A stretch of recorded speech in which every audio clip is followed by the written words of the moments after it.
Welcome to Paranormal Almanac.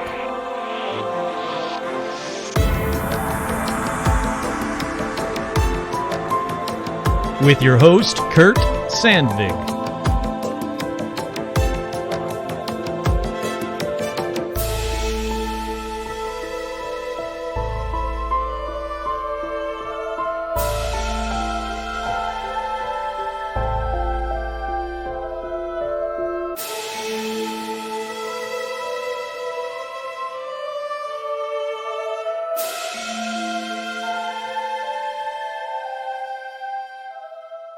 That's right, I'm your host, Kurt Sandvig, and on this edition of Paranormal Almanac, let's take a deep dive look into some purportedly real UFO documents. You'll get what I mean in just a moment, but first, as always, shout-outs.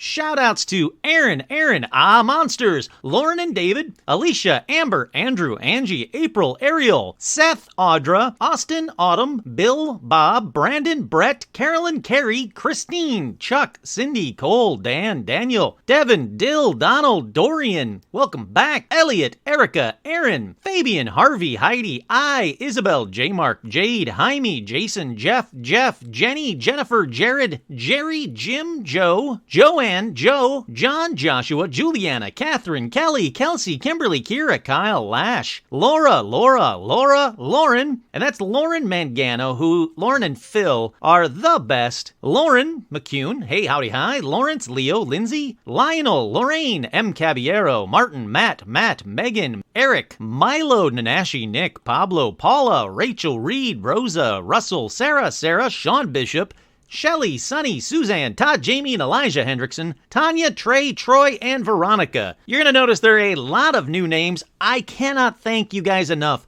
The support that I've been getting online, on Facebook, on Instagram, everywhere, messages, emails, is amazing, is incredible. There was a lot of people that said that these shoutouts were a waste of time and it takes forever and blah, blah, blah. Sorry, but again, without these people, without the patrons, there would be no Paranormal Almanac. It takes a minute and a half. I just timed it. It's a minute and a half from my welcome to the end of the names of the patrons. Without them, again, there would be no Paranormal Almanac. All right, let's get right into paranormal news. This is a packed episode, so let's get right on into it. Paranormal news. Ladies and gentlemen, this is Paranormal News.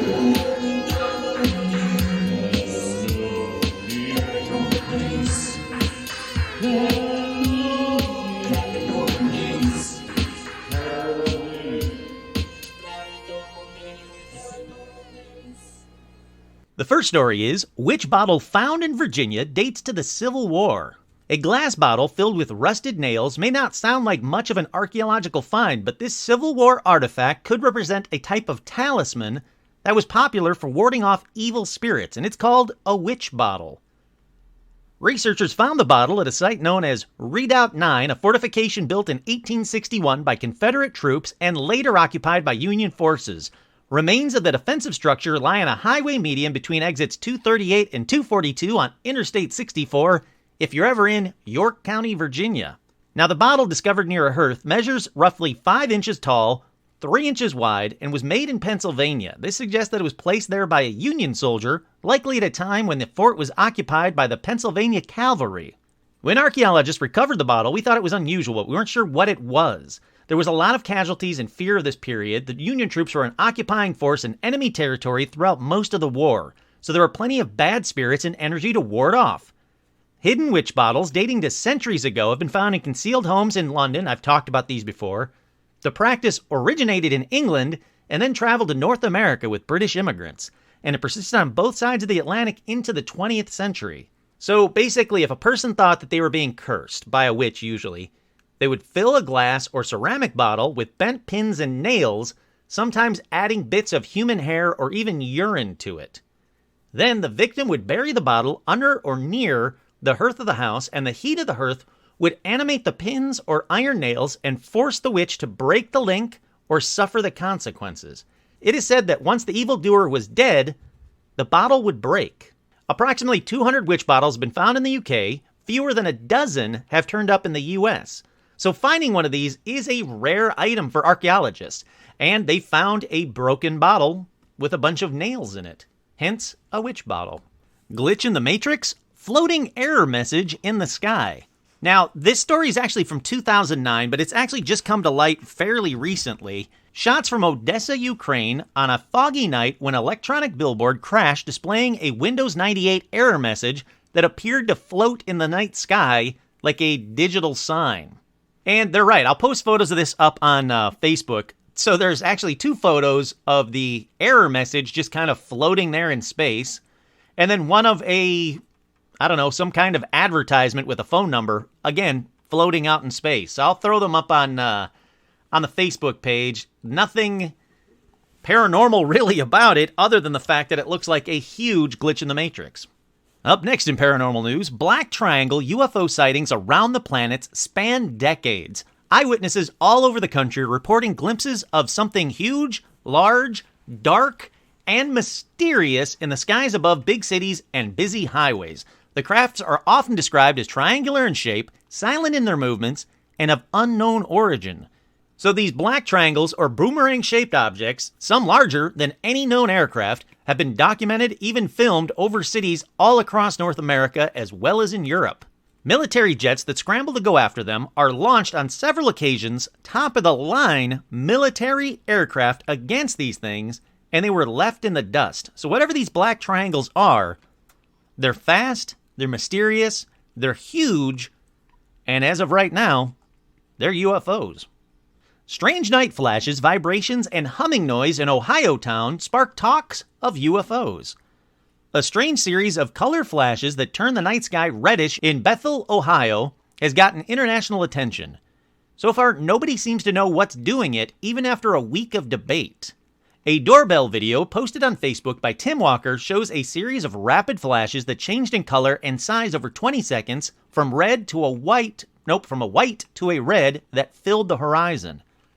It was recorded January 12th, just before 7 p.m., as Walker was rolling a trash bin outside his home about 30 miles southeast of Cincinnati.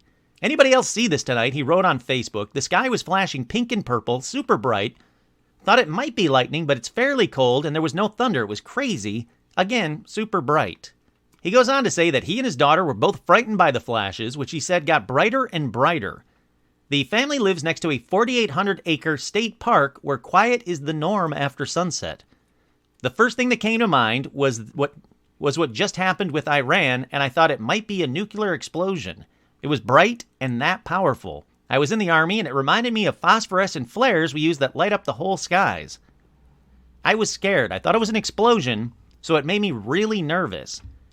This is how every alien world domination movie starts. So many people are posting about it in Bethel and Amelia. Some people said their power even flickered on and off. Now again, there's no explanation as to what is doing this in Bethel, Ohio. And if I can find the video, maybe it's this one. Let me click. Oh, yeah. So it's a guy walking out, throwing out trash. You can hear the trash can rumbling by. But in the background, he's not wrong. The sky is flashing purple and white and red. And fast, too. And they both just stopped. He just drops the trash can, and they definitely look panicked. Yeah, no, that's a very, very interesting video. Like I said, I'll post that up on the Facebook as well. No word on what it could be. Next up in paranormal news, another Bigfoot sighting on Washington highways, this one with video. Bigfoot is on the move in the mountains of Washington if the highway cameras are to be believed. 2 days after the video of the Bigfoot up on the mountain, another video has been found. This 31-second clip recorded on Interstate 90 Wildlife Bridge shows a bulky humanoid figure striding across the snow before disappearing just over the crest. It stops and momentarily looks back. Now again, I've looked at this video. To me, it seems like someone's just having fun with all of the cameras that they know are in and around this area. It doesn't really look like a Bigfoot to me, but again, I'll let you guys be the judge. I'll post this one online as well. See what you guys think. Do you think if it's a Bigfoot or not? Sticking with Bigfoot, Bigfoot Hunter says evidence is there. Finding Bigfoot Star speaks at Starved Rock Lodge. And he says, this is James Bobo Fay, star of Finding Bigfoot. He stopped at the Starved Rock Country Saturday as the keynote speaker during a paranormal symposium at the Starved Rock Lodge. Now, he lives in Eureka, California. He spoke of his many hunts, which were the focus of his cable channel, blah, blah, blah. He spoke of his show, basically, in hunting for Bigfoot. He says, I believe there are more photos and videos or unknown creatures which have yet to be released for various reasons, including personal privacy. He goes on to say that there are many sightings of Bigfoot cited from hunters in southern Illinois. Among those in attendance at the lodge presentation was 21-year-old Lily Knapp of Joliet, and she says, I was a fan of Finding Bigfoot show, and I've always been intrigued by the paranormal stories of the creature. According to the investigator for the Bigfoot Field Researchers Organization, the woods on both sides of Seneca near the Illinois River have become the home of Bigfoot-type creatures. In fact, in a 2005 Times article, one sighting east of Seneca in Grundy County involved two campers who had a dark evening encounter with a creature near their campsite close enough that they could hear it breathe and pick up an odor that was a cross between garbage and a musk cologne. By firelight, they could see the creature was wide and about 8 feet tall. As it prowled nearby, the men became scared and crawled away. So apparently the hunt is on, but there are Bigfoot, multiple Bigfoot apparently, that live right there. On both sides of Seneca near the Illinois River. So if you're in that area, keep an eye out for Bigfoot. If you see them, definitely take some video. And as always, don't fucking shoot Bigfoot. And finally, in paranormal news, pilot captures a clearly visible UFO flying at high altitude. The Viva Air pilot, during a commercial flight over Colombia, noticed a strange object flying to the plane, and he decided to record it. Now, in the video, we see that the cube-like UFO passes the plane at a safe distance. Unlike any known aircraft, these objects have been sighted overcoming the Earth's gravity with no visible means of propulsion. They also lack any flight surfaces, such as wings. If an aircraft travels faster than the speed of sound, it typically leaves signatures like vapor trails and sonic booms. This type of UFO account notes the lack of such evidence. And like it says, there's a video, so let's watch it now. And actually waited to watch this video while I was on air. So now that I'm recording, let me watch this video and tell you what I see, and I'll make sure I post it up on Facebook as well. Really annoying music. Definitely a pilot. Definitely a big commercial airline. Oh, yeah. So there's a small black dot. It's cruising by. Seems to be going really freaking fast, too. Now, normally I would say those are just balloons or a balloon, but this thing is booking.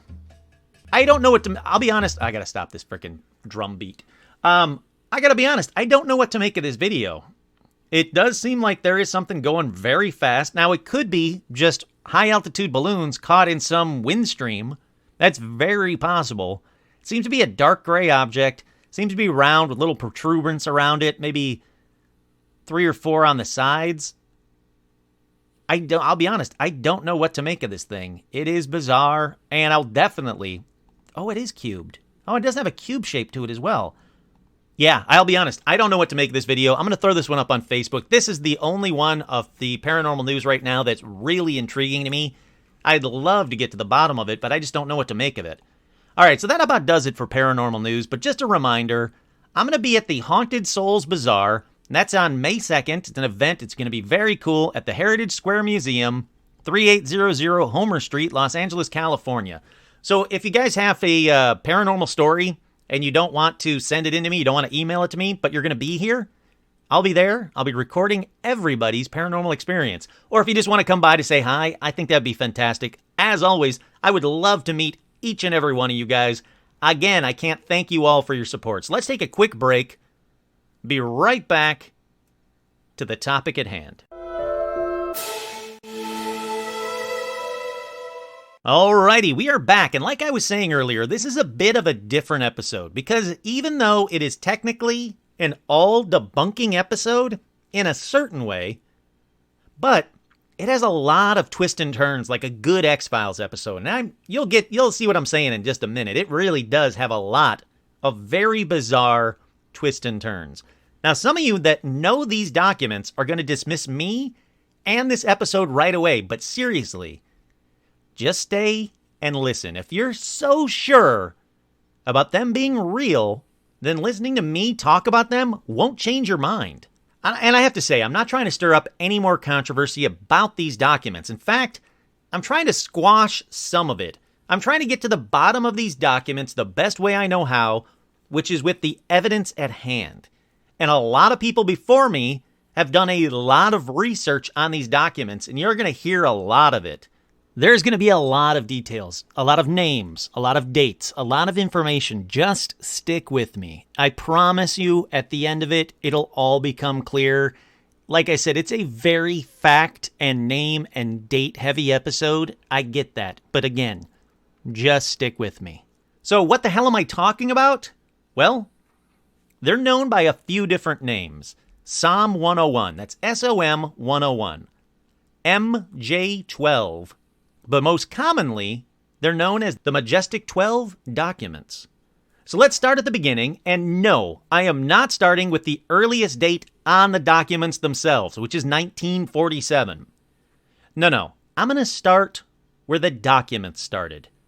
The real beginning.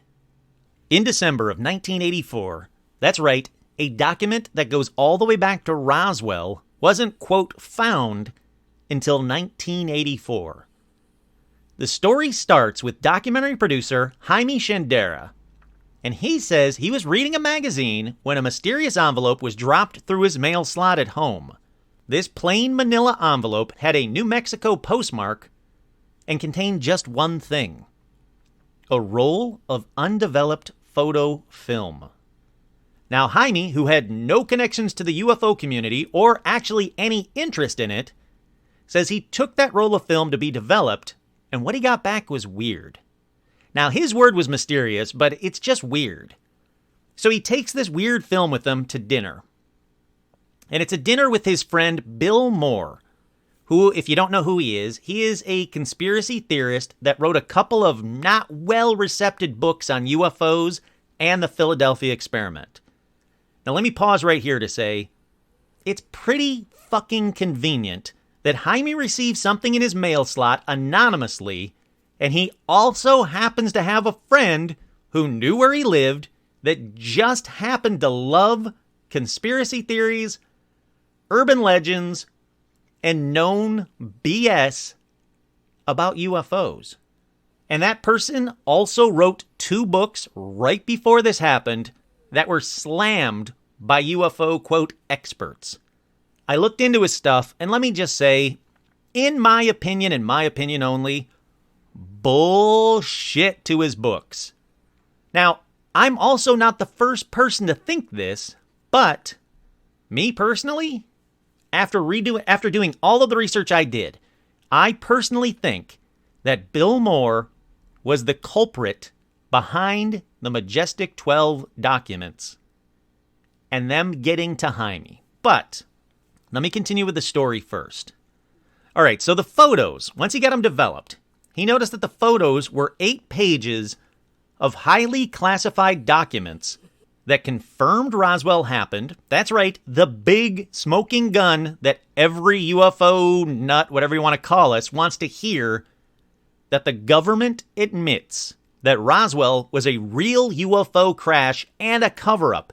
These are highly classified documents, internal documents that should never have seen the light of day, that say, yes, Roswell was a real UFO crash and a cover-up.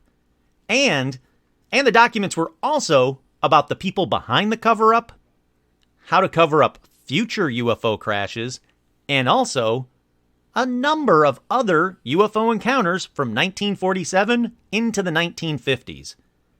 But for a lot of people, the main bombshell from the Majestic 12 documents, those 8 pages, was that President Truman had appointed a committee of scientists and government and military officials known heretofore as the Majestic 12. The members included Dr. Donald Menzel, a theoretical astrophysicist and big-time UFO skeptic. This guy wrote 3 books debunking UFOs in every way, shape, and form. And even though this guy said all UFOs were bullshit, he actually had his own UFO experience because on March 3rd, 1955, he saw what he said was a flying saucer while returning from the North Pole on the daily Air Force weather Ptarmigan flight, however you want to say it, Ptarmigan flight. Even though he himself said it was a metallic UFO, he later said that it was just a mirage of Sirius, which, as I'm sure you're all saying out loud right now, is a bullshit excuse. So this guy, Dr. Donald Menzel, he became the UFO skeptic of his time. This guy was the UFO skeptic at that time in the 50s. The members also supposedly included Dr. Vannevar Bush, head of the U.S. Office of Scientific Research and Development during World War II, retired admiral named Sidney Sowers, who just happened to become the very first director of the CIA. Pause time. Spoiler, I will be pausing a lot. I think it's really smart to include such a diverse group of men in this, if it was real, and also if these papers were bullshit like they are. Remember that. These papers are bullshit. But either way, whether they're real or fake, adding Menzel was brilliant. Here's a guy that was very vocal about UFOs being faked. And in a 1968 symposium, he talked about having full access to all military files about UFOs, and that they were all fake. So if you were going to fake a UFO document, he's the perfect guy to add to it because of how vocal he was about his access and his denial of UFOs themselves. Or, if they are real, he's the perfect person to have out there debunking stuff while he was secretly working for Majestic 12. All right, but seriously, this whole thing is bullshit. Just remember that, okay? All right, let's keep going. So, these Majestic 12 documents, we find out that there is this team that President Truman put together, appointed a committee of the Majestic 12. So for the next year, both Bill and Jaime tried to prove that these documents were real. And actually spent the next decade really trying to prove they were real. But for that first year, as they were trying to verify anything in these documents, word starts to get out about them. And ufologists are all weighing in on these MJ-12 documents they keep hearing whispers about. Because Bill and Jaime are pretty vocal about, hey, we've got these things, we're trying to prove it. Do you know anything about this guy? Do you know anything about this date? Do you know anything about this content? So word is getting out. So let's get to those early experts that were looking into them, like Philip Klass. Right now you're probably asking yourself, who is Philip Klass? Well, he's a skeptic that was influential for one main thing for me, for Kurt, for me personally. Because he was investigating the Exeter, New Hampshire UFO cases, and he noticed something really interesting.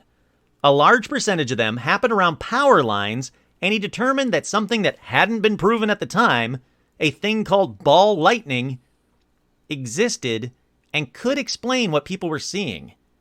And guess what? He was right about plasma or ball lightning, whatever you want to call it, and instantly became known as the UFO debunker of that time. His time being the mid-'80s, just to keep it clear. So now we have Philip Klass, another UFO debunker, very scientific about his methods, very popular in the mid-'80s because he was scientifically researching UFOs. Not everything was real, and he knew it. So good old debunker Philip started looking into the MJ-12 papers and noticed some things. That, again, were proven right. He noticed incorrect ranks assigned to the military members of the groups in the documents. Whoops. He noticed that the documents didn't match known formatting from known real declassified documents. Whoops. He noticed odd verbiage, including the term media, was used and not press, as was customary at the time. Whoops. All of this was true. And all of this make these documents look very, very, very suspicious. But wait, there's more. Carl freaking Sagan had this to say about the MJ-12 documents. Where the MJ-12 documents are most vulnerable and suspect is exactly on this question of provenance. The evidence miraculously dropped on a doorstep like something out of a fairy tale story, perhaps The Shoemaker and the Elves. Basically what he's saying is, these things just appeared at this guy Jaime's door. They just popped into the mail slot in a little manila envelope. Again, very X-Files-like. And he's right. And for me personally, my favorite one, while researching this episode, this very episode you're listening to right now, I came across a gentleman named Fred Sprinkle, who noticed something about the MJ-12 documents way back in 2017. Something that I never would have picked up on. The font. Yeah, that's right, even the font is wrong. Now, he said, quote, "As a graphic designer, the first time I saw it, I knew something was wrong. I could feel the hoax before I knew why. Why? Because the typefaces are all wrong. In fact, we only need to look at one of the typefaces, Helvetica. The all-caps title here is Helvetica, released in 1957. And he's right. The document, the all-caps title on that document is Helvetica.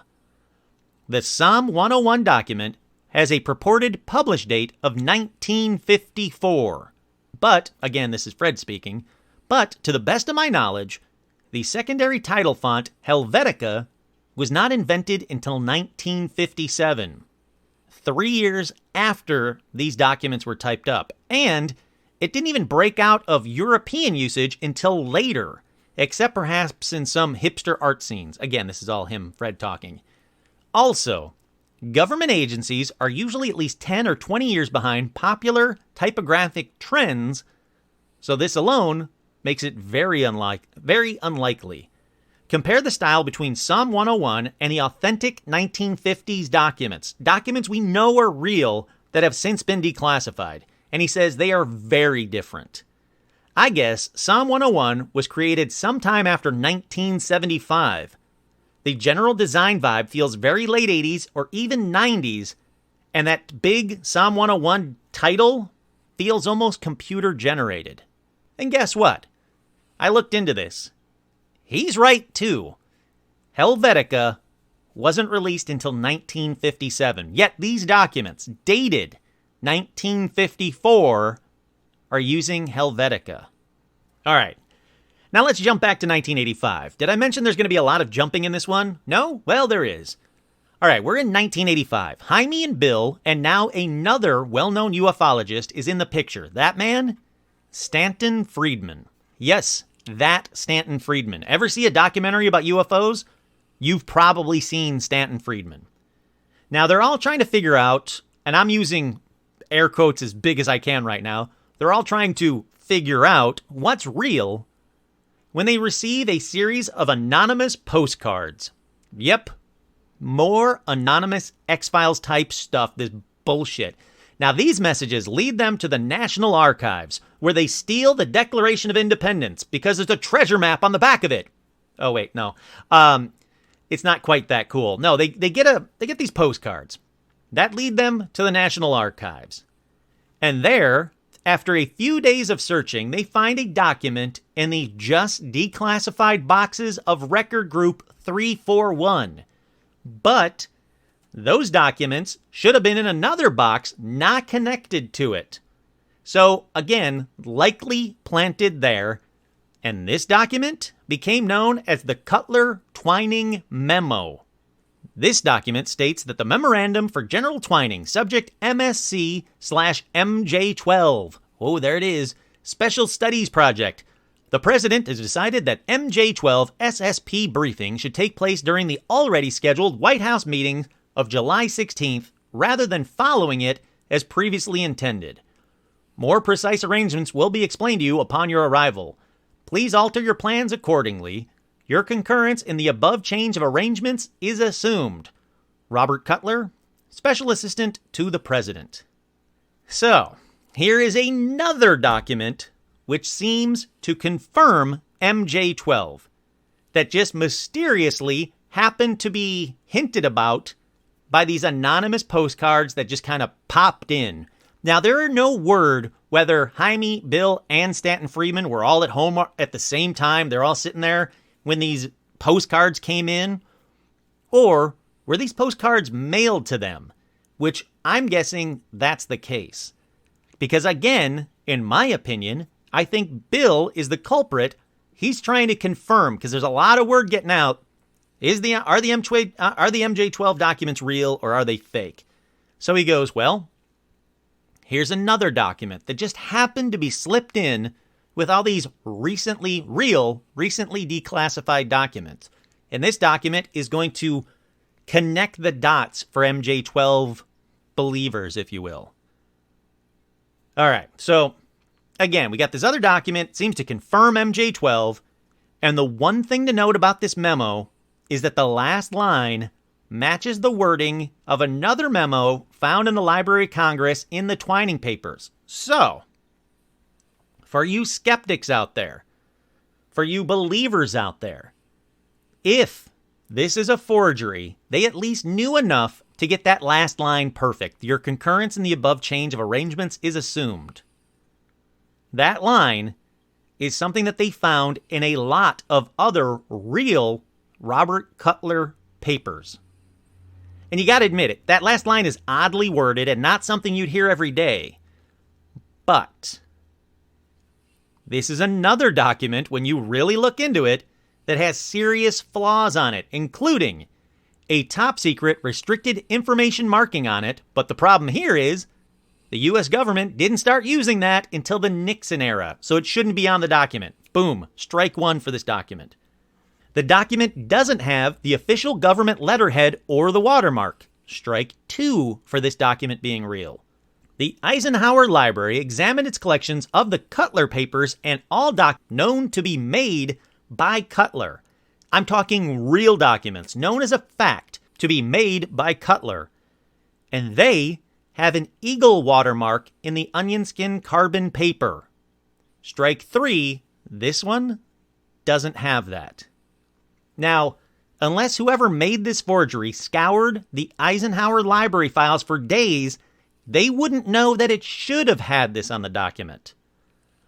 Also, in case you needed a strike four, the onion skin paper itself didn't match the known onion skin papers that Cutler used at the time. It's a small detail, but it's an important one.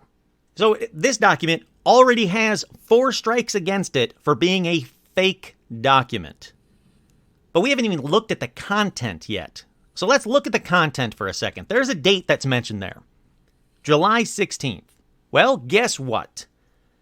When ufologists asked the Eisenhower Library what was on President Eisenhower's schedule for July 16th, they got this response. President Eisenhower's appointment book contains no entries for a special meeting on July 16, 1954, which might have included a briefing on MJ-12. Even when the president had, quote, off-the-record meetings, the appointment books contain entries indicating the time of the meetings and the participants. The Declassification Office of the National Security Council has informed us that no record of any declassification action have been taken on this memorandum or any other documents on this alleged project. Robert Cutler, at the direction of President Eisenhower, was visiting overseas military installations on the day he supposedly issued this memorandum. On July 14, 1954, when Robert Cutler supposedly was writing this, he wasn't even in the country. It would have been on his return from a trip visiting overseas military installations. So, yeah, strike 5 now? He wasn't even there. So even if you believe that the government wouldn't have added this, it's so secret that they wouldn't add it at all.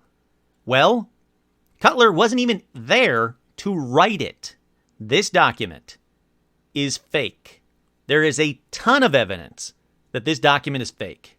Even if there was a secret meeting, it would have been notated that President Eisenhower had a secret meeting. Nothing else about it, but at least that would have been notated. So yeah, a bunch of people with more time on their hands than me have already gone to great lengths to see if this document was real, and well, based on everything that I can find, the Cutler-Twining document is also a forgery. A forgery that tried to make the MJ-12 documents look legit, but actually just casts more doubts about it. Alrighty, let's go see what Philip Klass thought about it. Klass found, again, that Robert Cutler was actually out of the country on the date he supposedly wrote the Cutler-Twining memos, and that the Truman signature, this is really important, this is strike, 6, wherever we're at, Truman's signature was, quote, a pasted-on photocopy of a genuine signature, including accidental scratch marks from a memo that Truman wrote to Vannevar Bush on October 1st, 1947. Boom, mic drop. Please note, I'm not really going to drop my mic because they're fucking expensive, but without a doubt, the Cutler-Twining memo is fake. The memo that just somehow managed to make its way again to Jaime and Bill and now Stanton Friedman is a fake. Then, in 1986, when an anonymous source told British UFO author Jenny Randalls about the MJ-12 documents, which at this point were the worst kept UFO secret at the time, she didn't care, and she said she wasn't interested. So then in 1987, all of the documents were sent anonymously. Again, who could have done it? Who had them? Who did it? They were sent anonymously to another British UFO author named Timothy Good. Now, he believed them hook, line, and sinker. He thought he had these giant smoking gun that showed that everything is true about Roswell and the UFOs, and the president knowing about UFOs, governments around the world knowing about UFOs, what to do if UFOs happen. And he wrote about them in his book, Above Top Secret. So Bill and Jaime said it was time to tell the world what they had talked about basically openly for years. So what they did was, at a UFO convention in 88 or 89, but I'm beginning to think it's 88, they told the world about all of the MJ-12 documents. Let's get back to old Philip Klass here. He says, cool, let me see these documents. Oh, I get to read them all? Awesome. And sends a copy of them to the FBI, who, surprise, actually responded with the following. In the report dated December 1988, they said, the Office of Special Investigations, U.S. Air Force, advised on November 30th, 1988, that the document was fabricated. The document was fabricated. Copies of that document have been distributed to various parts of the United States. The document is completely bogus. And they hand-wrote bogus. They actually hand-wrote bogus in big letters across the front of the documents themselves. I know you all are saying, oh, of course they would say that. Why wouldn't they confirm it? Why would the government ever say, oh yeah, no, those are real. How'd you get those? Crap. Little photo, little film canister sent to you anonymously? Shit, well, those are real. You shouldn't have those. Sure. That is true. The government wouldn't confirm it. But it's how they debunked it. The standard way of denial is ignoring the requests for more info or confirmation. Silence is their denial. Every time. But this time, they almost laughed out loud at how absurd these documents look when you know what they're supposed to look like. These documents, on the most cursory of examination, by me, looked off, looked wrong. I knew they were fake, and with a little bit of research, as you're hearing, they're fake. So, Dr. Robert Allen Goldberg, in the Roswell chapter of his book Enemies Within, said, evidence of malfeasance was plentiful. Critics noted that the date format did not conform to governmental style. The papers carried no top-secret registration numbers. Military titles were improperly noted, and signatures appeared to be grafted onto this document. Anachronistic usages like media and impacted further betrayed the find. So another guy, independently, said, nope, There are just too many mistakes on these documents. So I'm going to keep on moving, this time to an interesting theory, a bizarre theory, a scary theory. In 2016, author Brian Dunning on the Skeptoid podcast episode, The Secret History of Majestic 12, said that he doesn't think the papers are just a plain old hoax, but rather... Oh, wait. This is tinfoil hat time, so be prepared. We're going down a rabbit hole here now. So this guy, Brian Dunning, says he doesn't think that these papers are just a plain old hoax, but rather are likely part of a disinformation campaign of the U.S. government meant to deflect attention from secret Air Force projects and discredit ufologists. And he said he had good reasonings to think this because of one man, a man named Paul Bennewitz. Now, I was going to do an entire episode about Paul Bennewitz. I've mentioned him before in another episode, but this is the perfect episode to really talk about Paul Bennewitz. Paul was the owner of Thunder Scientific in Albuquerque, New Mexico, which built sensitive instrumentation for people like the Air Force. And since he was building the equipment, Paul admitted he loved using it on the Air Force themselves. Paul was a ufologist. He was convinced that aliens were living inside the Archuleta Mesa. If you haven't heard that episode, I covered it on a previous episode. That's when I said I mentioned him really briefly. You should listen to that episode as well if you want to get a backstory on what the Archuleta Mesa is. But what Paul would do is he would fly his small plane all around, over and over again, like grid-like patterns, and take hundreds of pictures of things that he believed were alien. Now, I'm going to pause right here to say, I looked at some of these. There's a lot of nope involved in this. He was definitely a hardcore tinfoil hat believer. He thought that everything was an alien or UFO or crashed UFO. But there does seem to be some evidence that he actually took photos of UAVs and other test flights of aircraft that still haven't been declassified. So even in his insanity, if you will, I don't want to call it insanity, that's mean, you'll find out why in a minute. Even in his tinfoil hat, even with his tinfoil hat and really paranoid kind of things, he was taking pictures of absolutely nothing that was weird. He did catch some stuff that is still yet to be declassified.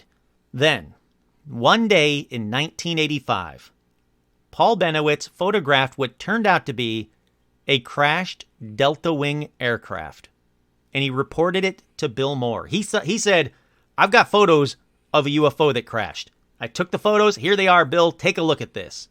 Bill handed the photos over to the AFOSI.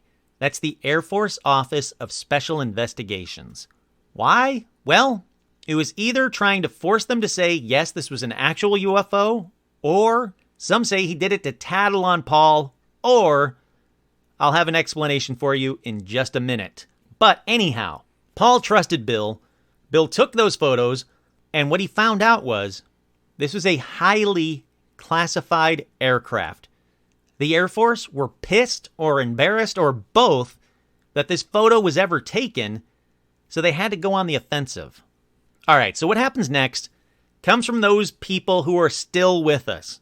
So again, we're going to go down that tinfoil hat thing. Just stay with me for a little bit longer. I know this rabbit hole is really detailed. Stick with me. According to Bill Moore, the Air Force contacted Paul and said, yep, you've got photos of a downed UFO.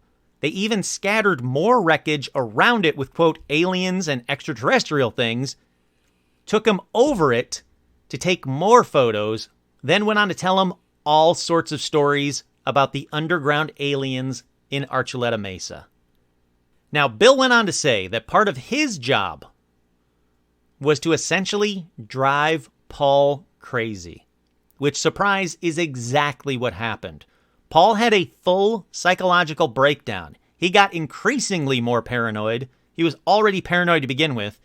And sadly, Paul died insane. Essentially, all of this was the way to discredit not only Paul's spy photos and what he had heard and seen, but also a way to discredit ufologists in general. And there's some serious evidence for it. All right, so this seems to be a confirmed. This was confirmed by the U.S. Air Force of Special Investigations, Richard Doty, who claimed that in the 1980s, he was tasked with hoaxing documents and feeding false information to UFO researchers, including Paul Bennewitz. And good old Bill Moore says, in early September 1980, I was approached by a well-placed individual within the intelligence community who claimed to be directly connected to high-level project dealing with UFOs. Richard Doty. This individual told me that he spoke for a small group of similar individuals who were uncomfortable with the government's continuing cover-up of the truth and indicated that he and his group would like to help me with my research into the subject in the hope and expectations that I might be able to help them find a way to change the prevailing policy and get the facts to the public without breaking any laws in the process. The man who acted as liaison between this group and myself was an Air Force Office of Special Investigations agent named Richard Doty. I knew I was being recruited, but at that point I had no idea for what. Well, it soon became very apparent to Bill that he was expected to supply information to Richard Doty about Paul Bennewitz. And in exchange, he was going to be given sensitive or classified information on UFOs. So Bill jumped in, hook, line, and sinker, whatever you want to say, and basically did what they wanted. He discredited Paul, drove Paul crazy, discredited ufologists in general, discredited real photos of real spy planes that the Air Force didn't want out there. He decided to play along. He said that he did it so that the government agents, he could learn more about the disinformation process by witnessing it firsthand.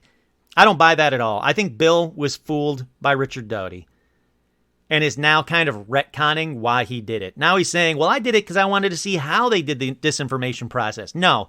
He believed he was going to be getting UFO documents from the government themselves in exchange for fucking up this guy's life. He is rewriting history to me, but it's what he said. Before I move away from Bill, during his 1989 confession to the MUFON conference, he says, "Disinformation is a strange and bizarre game. Those who play it are completely aware that an operation's success is dependent upon dropping false information upon a target or mark in such a way that the person will accept it as truth and will repeat it and even defend it to others as if it was true. Once the information is believed, the work of counterintelligence is complete. They can simply withdraw the confidence that the dirty work of spreading their poisonous seeds will be done by others." And I gotta say, he's right.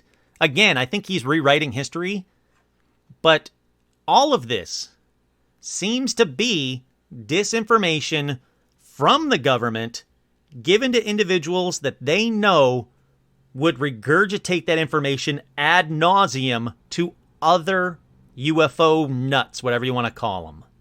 So whether these documents were just faked to make some ufologist famous, like Bill Moore, or fake as in false information. Either way you look at it, the Majestic 12 documents are most certainly fakes.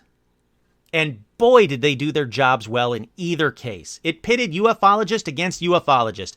It drove one man insane and killed him. It also discredited some ufologists, again, to the point of insanity.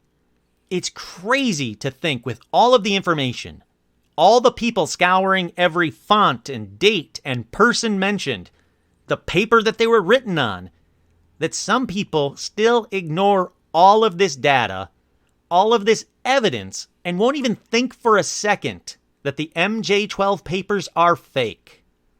Just in case I need to say it, yes, I believe they are fake. I can't say why they were faked, but I lean towards Bill creating them to further his career, or Bill was given them by the government in his mind to further his career. But again, that's just my guess. With this episode, it is definitely a make up your own mind kind of topic. Also, in case I need to say this, Yes, I believe in UFOs. There is very little doubt in anybody that UFOs are bullshit. UFOs are real. The government goes to pretty far lengths to cover them up still. The reason I feel inclined to say this very obvious statement, is because a lot of sites think that if you discount the Majestic 12 documents, you either work for the government, which I don't, or you don't believe in UFOs at all. Which, again, I don't understand because, again, we know the government likes to send out false information that benefits them. And again, just looking at all the data, the MJ12 documents just don't hold up to scrutiny. So you might be asking, why am I doing a full episode on debunking UFO documents? Well, it's kind of what the whole point of Paranormal Almanac is. I want to get rid of all the bullshit so that what's left is the very real, very incredible, very unexplained things. Things we just can't explain yet, but we will. These MJ12 documents and documents like them clutter a ton of sites because everybody says, oh, they're real, oh, they're legit, and these documents prove this, that, and the other. No, you're helping the government when you keep spouting this kind of bullshit, this kind of nonsense. These documents are fake. It is very obvious to determine that these documents are fake. Numerous ways. You don't want to believe me, believe all these other people that have done the research. The documents just don't hold up. I wish they were real. If we had this big smoking gun about Roswell being real, it would be incredible. But honestly, we don't need that. We all know that something happened in Roswell that has yet to be explained. However far you want to go down that rabbit hole. Some people want to stop right there and say, well, something happened. I'm not saying it was a UFO, but something happened. Where other people who have done more research say, yes, a UFO crashed in Roswell. Yes, the government covered it up. Yes, the government flew UFO parts and alien bodies to Wright-Patterson Air Force Base right after Roswell. That's what I believe happened. That's what a lot of people out there believe happened. But regardless, we don't need these MJ12 documents to say, hey, guess what?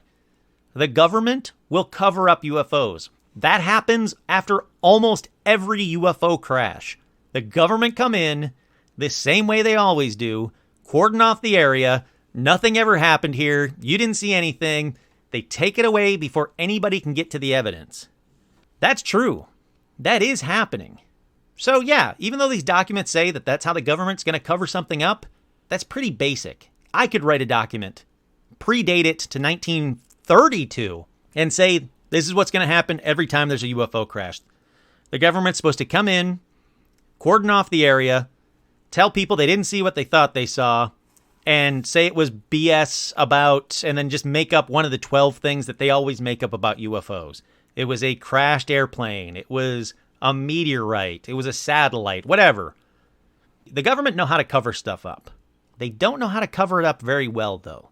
And when they do try to cover it up, what they think is being smart and try to cover it up, their story never holds up. Roswell, again, the perfect case for that. The perfect case study for that. None of that made any sense. If it was really just a weather balloon, it wasn't. You know it wasn't. I don't know why I'm going down that rabbit hole. You don't need to go down that rabbit hole. The government suck at covering up UFOs is ultimately what I'm trying to say. These MJ12 documents, whether they were false documents that were given to Bill to spread them like he did, hey, guess what? That worked and it worked well. It's still working. There are a ton of sites out there who say, without a doubt, 100%, the MJ12 documents are real, and ignore the facts that they're not. There's TV specials and movies and books and everything that say the same thing. But if they would just stop and look at the data, look at the evidence, look at the facts, they would come to the conclusion, again, in my opinion, that the MJ12 documents, the Majestic 12 documents, the smoking gun of UFO documents, sadly, are fake.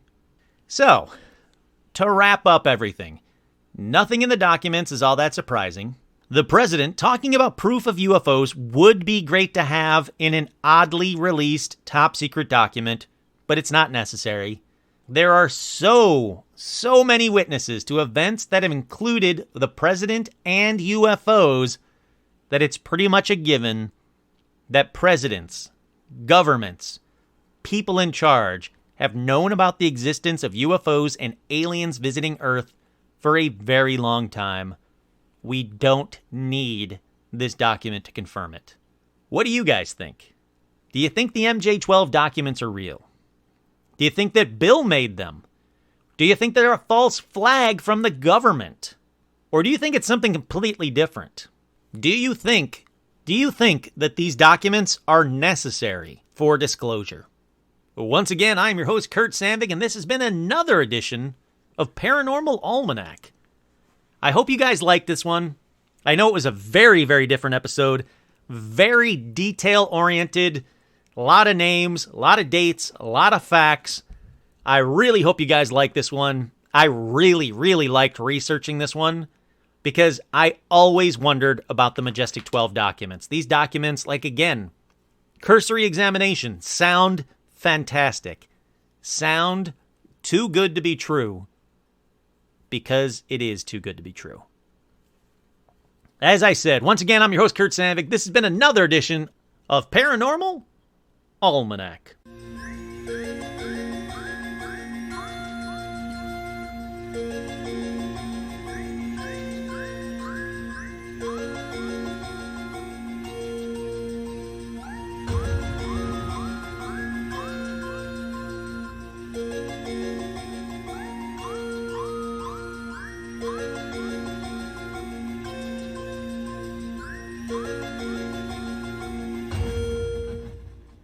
Let me advocate my anställd. Rätt mig, jag förstår.